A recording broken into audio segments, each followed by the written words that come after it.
Welcome back to the channel study to create. Students, हम लोग chapter name origin and evolution of the earth में अब आगे बढ़ते बढ़ते फॉर्मेशन ऑफ मून तक आ चुके हैं। और इसमें हम लोग देख रहे हैं कि 1838 के सर जॉर्ज डार्विन का कॉन्सेप्ट और दूसरा है कि द जाइंट इम्पैक्ट और द बिग स्प्लैट। ठीक है, दो तरह के थियरीज दिए गए हैं और आप लोग को बता देते हैं शुरू में कि इन्हें जो साइंटिफिकली इसको डिसप्रूव किया गया है, इसको नहीं माना गया है। और इससे क्या है, scientific community scientist approve this concept. Okay, तो देखिए इसको हम लोग समझते हैं कि इसमें क्या बताया गया। इसमें ये बताया गया कि जो सर जॉर्ज डार्विन थे उन्होंने बताया कि जो अर्थ और जो मून थे वो दे वर dynamically rotating, they were moving. Okay, and how they were moving? Like a dumbbell. Okay, see,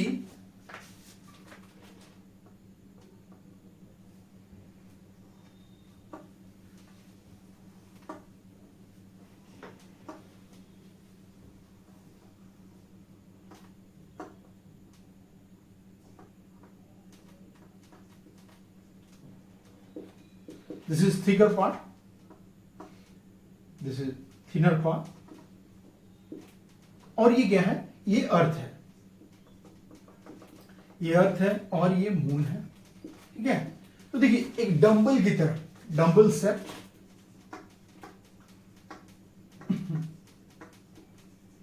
और ये डंबल कैसा है, तो आप लोग स्टूडेंट्स जानते होंगे कि जो एक्सरसाइज में जो डंबल का यूज किया जाता है उसी डंबल का हम लोग ये जो सर जॉर्ज डार्विन थे एक्सप्लेन करने में इसी डंबल का उन्होंने एग्जांपल लिया। ये उसे माना कि ये अर्थ है और ये मून है। ठीक है, और ये रोटेट कर रहा है स्पीड में। And what happened next, that slowly and gradually this detached, moon detached from earth. Okay, तो अब क्या हुआ, there was a large depression formed. तो ये डिप्रेशन कहाँ है, दिस डिप्रेशन और जो बड़ा खड्डा है वो आज पैसिफिक ओशन के रूप में प्रेजेंट है। Okay, so if this is earth, तो वो जो बड़ा खड्डा है वो यहां पैसिफिक ओशन के डिप्रेशन के रूप में आज भी प्रेजेंट है। This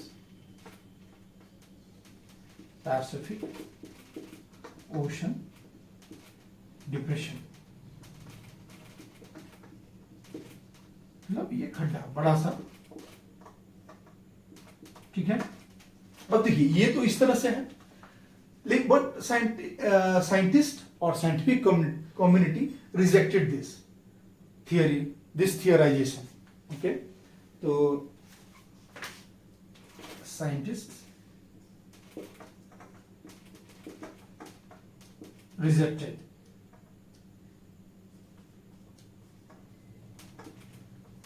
it. ओके, और उन्होंने क्या अप्रूव या किस चीज को अप्रूव किया है, दे अप्रूव्ड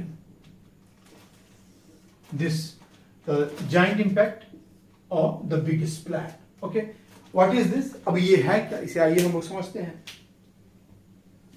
ये जो जाइंट इंपैक्ट और द बिग स्प्लैट है, ये कहा गया कि पहले अर्थ थी, ये हमारी अर्थ है, और अर्थ का अगर रेडियस को 1 यूनिट मान लिया जाए, 1 यूनिट मतलब 6370 किलोमीटर अप्रॉक्स इसका रेडियस है अर्थ का। ठीक है, तो अनदर बॉडी, एक दूसरी बॉडी जो आई इससे कोलाइड करने के लिए, उसका माना गया कि मार्स मतलब मंगल प्लैनेट के, ग्रह के 1 to 3 टाइम्स था, इतना गुना इसका रेडियस था। मतलब अगर मार्स का अर्थ के रिस्पेक्ट में कितना रेडियस है, तो 0.53 यूनिट। ठीक है स्टूडेंट्स, ये जो बॉडी आया to collide into the earth, this collided into, इससे टकराया, बहुत बड़ा टकराव हुई जिसे हम लोग जाइंट इंपैक्ट और द बिग स्प्लैट कहते हैं। इससे क्या हुआ कि मून का फॉर्मेशन हुआ। ठीक है, तो ये टाइम पीरियड कब बताया जाता है, तो मून के फॉर्मेशन का जो टाइम पीरियड है उसे 4.44 billion years ago, billion years ago, या इसे 4440 मिलियन ईयर्स अगो भी कहते हैं।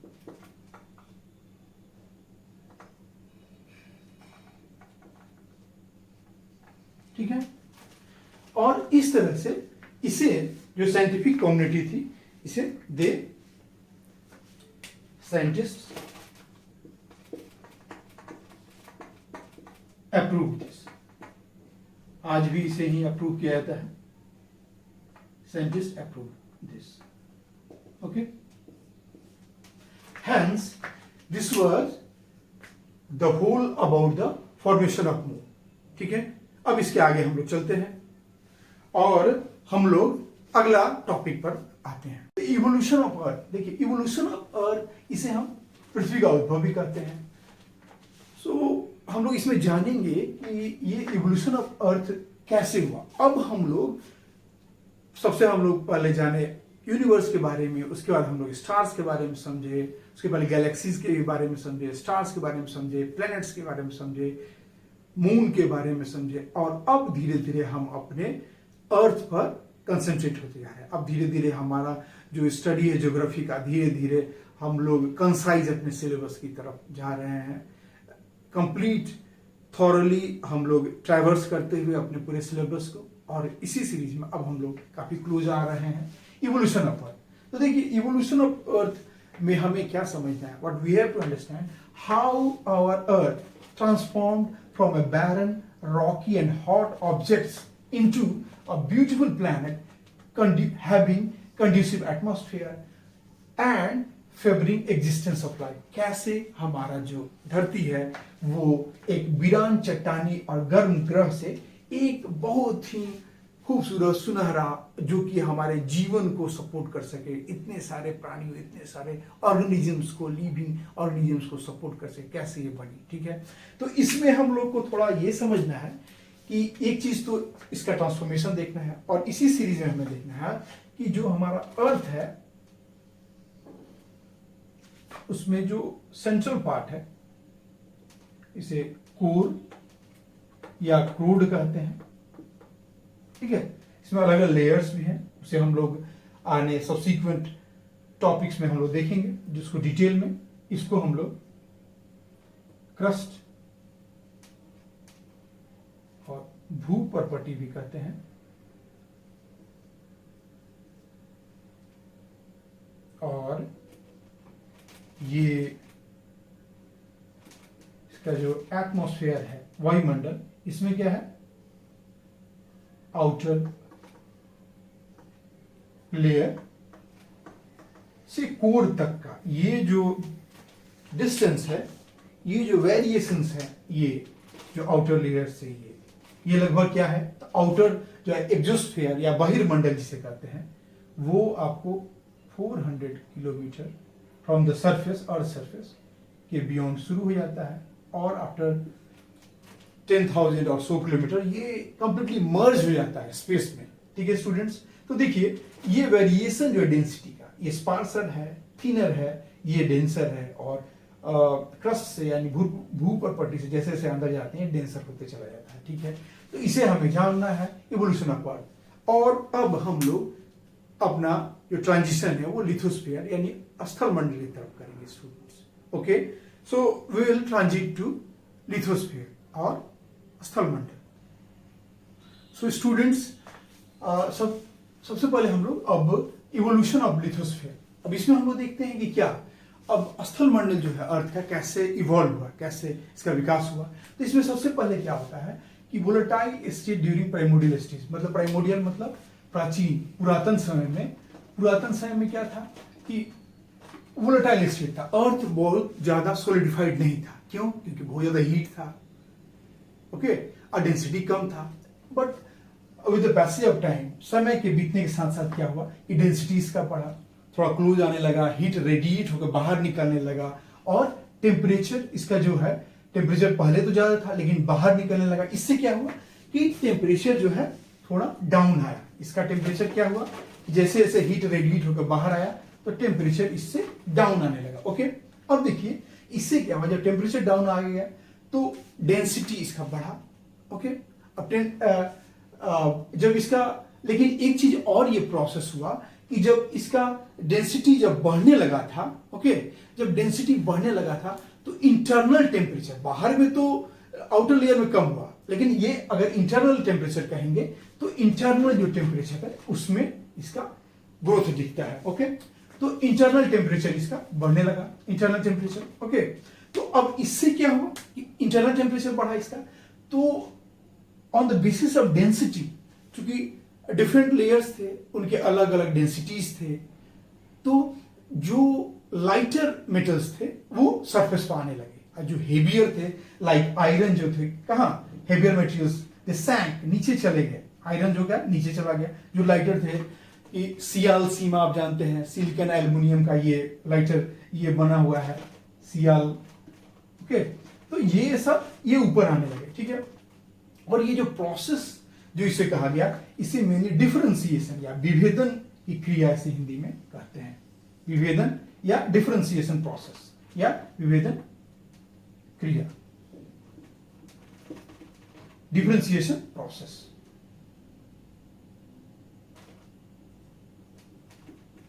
स्टूडेंट्स, अब देखिए, अब ये जो है प्रोसेस, इसको कैसे इलेबोरेट किया गया कि सबसे पहले कूल्ड हुआ, शीतलित हुआ, सॉलिडिफाइड मतलब ठोस बना, ठीक है, ठोस बना है, और उसके बाद क्या हुआ, कंडेंस्ड, और ज्यादा संघनित हुआ, और ज्यादा हार्डन हुआ, ठीक है, संघनित हुआ, कंडेंस्ड हो गया।